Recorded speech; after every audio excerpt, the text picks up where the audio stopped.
Welcome back to my channel target UP DElEd और BEd में आप सभी का स्वागत है।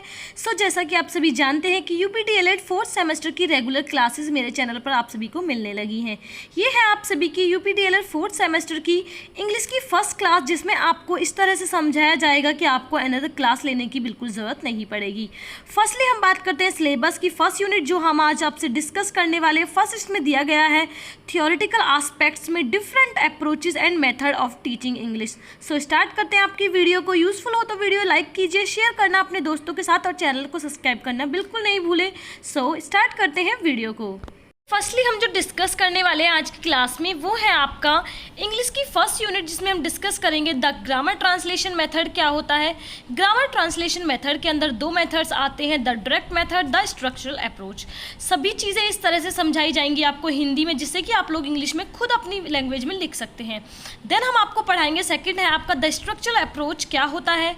स्ट्रक्चरल अप्रोच के अंदर uses and limitations of structural approach. Then आपका आता है नेक्स्ट आता है द सिचुएशनल अप्रोच के बारे में पढ़ेंगे। सिचुएशन अप्रोच के अंदर दो आते हैं, the oral approach, the drill method. ठीक है, यहीं तक आप सभी को पढ़ाया जाएगा।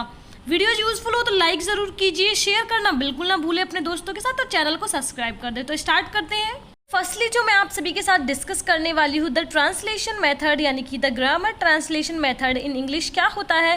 It is one of the oldest method of teaching English in India, यानी कि ये भारत में सबसे पुराना मेथड है जो हमें इंग्लिश सिखाता था। यानी कि इससे पहले कोई मेथड नहीं था जिससे हम इंग्लिश सीख सकते थे। द ग्रामर ट्रांसलेशन इकलौता एक ऐसा मेथड है जो हमें इंग्लिश सिखाता था पुराने तरीक़ों से। ठीक है, देन आपका आता है नेक्स्ट पॉइंट है, it is also known classical traditional method. इसे पुराने समय में ट्रेडिशनल और क्लासिकल मेथड के नाम से भी जाना जाता है।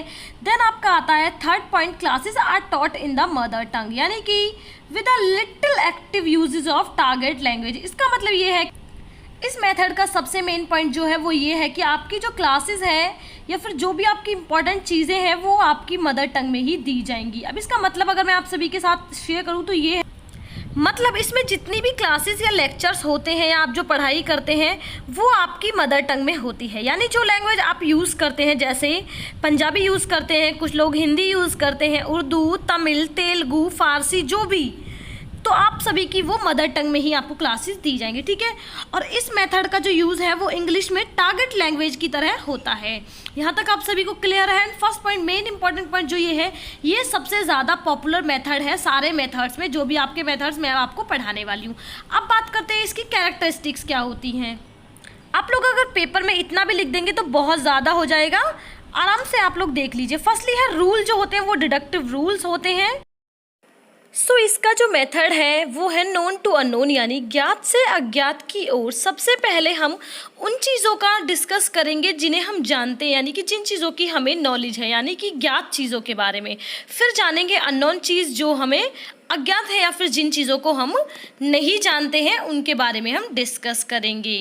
आपका आता है focus on the rule of grammar. Firstly rules को ज़्यादा फोकस नहीं किया जाता है, ग्रामर के रूल्स को बहुत अच्छे से पढ़ाने की कोशिश यहाँ पर की जाती है। Hindi is the method of instruction, यानी कि हम बोल सकते हैं कि मदर टंग वो यहाँ पर इंस्ट्रक्शन का मेथड होती है। रूल्स को समझाएंगे, फिर उन्हें हम ट्रांसलेट करने की कोशिश करेंगे। ये चीज़ें यहाँ पर बताई गई हैं। Vocabulary enhance with the use of word list, यानी vocabulary enhance with the use of word से आप समझ सकते हैं कि यहाँ वर्ड को बार बार वर्ड लिस्ट में रखकर उन्हें रटने की कोशिश की जाती है, जिससे कि चीज़ें हमें अच्छे से याद रह जाए, उन्हें रटवाया जाता है।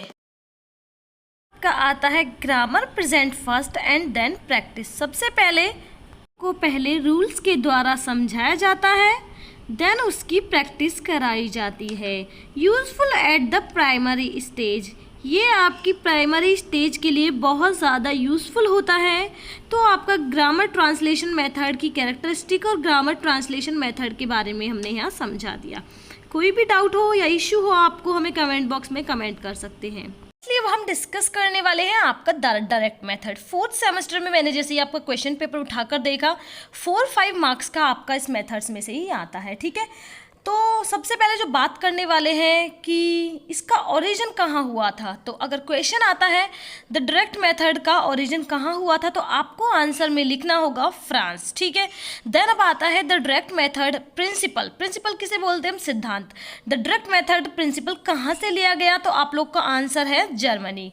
अब बात करते हैं एम क्या होता है। एम को हम इंग्लिश में बोलते हैं एम और हिंदी में बोलते हैं उद्देश्य। तो इसका उद्देश्य होता है इंग्लिश टू इंग्लिश टीचिंग, यानी कि इंग्लिश टू इंग्लिश का मतलब है आपको हर चीज़ बच्चे को इंग्लिश में ही एक्सप्लेन करनी है। सो मेन फोकस आपका किस पर होगा? इंग्लिश पर, जैसा कि आपको नाम से ही पता चल रहा है। इस तरह से पॉइंट्स बता रही हूँ कि आप लोग इतना भी लिखेंगे तो आपको आराम से मार्क्स मिल जाएंगे, फालतू का आप लोगों को कुछ नहीं करना है।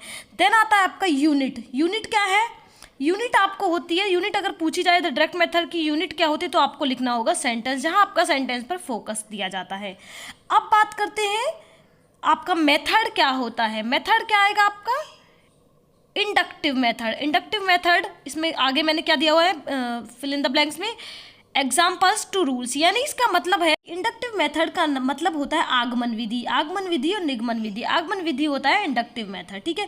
इसमें पहले हम एग्जाम्पल समझेंगे, देन ही आप रूल्स पर जा सकते हैं। पहले ये नहीं कर सकते कि आप रूल्स समझाएंगे देन आप एग्जाम्पल्स, नहीं।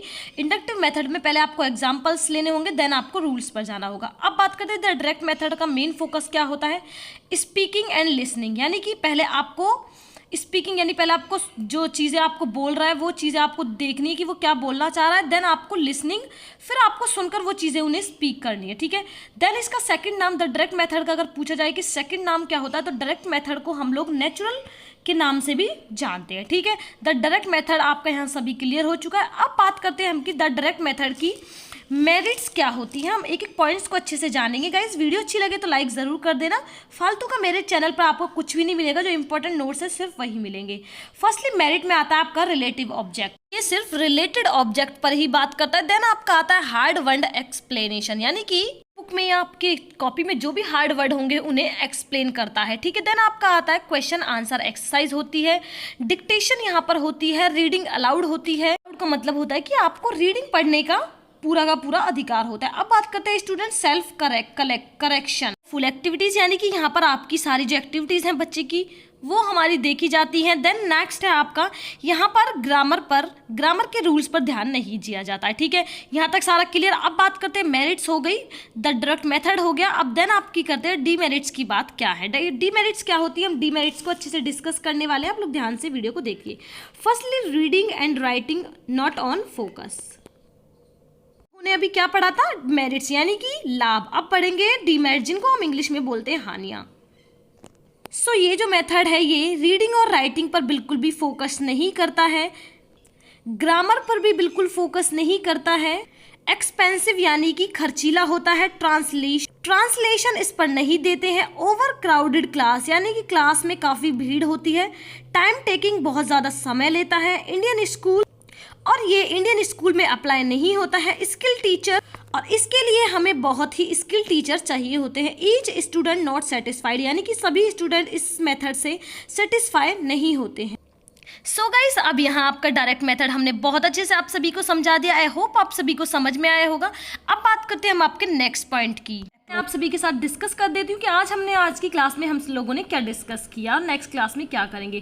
फर्स्टली हमने एक एक point the grammar translation method क्या होता है उसके बारे में जाना है, उसकी सारी चीज़ें जानी है। देन आपका सेकंड है आपका द डायरेक्ट मेथड हमने डिस्कस किया है। नेक्स्ट क्लास में मैं आप सभी से स्ट्रक्चर अप्रोच यानी कि अप्रोचेस के बारे में डिस्कस करने वाली हूँ। डिटेल्स में एक बार देख सकते हैं कि क्या क्या हमने आप सभी को पढ़ाया है। आप सभी को देख सकते हैं कि हमने क्या क्या डिस्कस किया द ट्रांसलेशन मेथड के बारे में, उसकी कैरेक्टरिस्टिक्स हमने सभी को डिस्कस किया हुआ है कि ट्रांसलेशन मेथड होता क्या है। देन हमने आप सभी के साथ डिस्कस किया द डायरेक्ट मेथड क्या होता है, इसे मेरिट्स क्या होती हैं द डायरेक्ट मेथड की और डीमेरिट्स क्या होती है। तो वीडियो अच्छी लगे, यूजफुल हो तो लाइक ज़रूर करना, शेयर करना एंड सब्सक्राइब करना बिल्कुल नहीं भूले। Thank you for watching.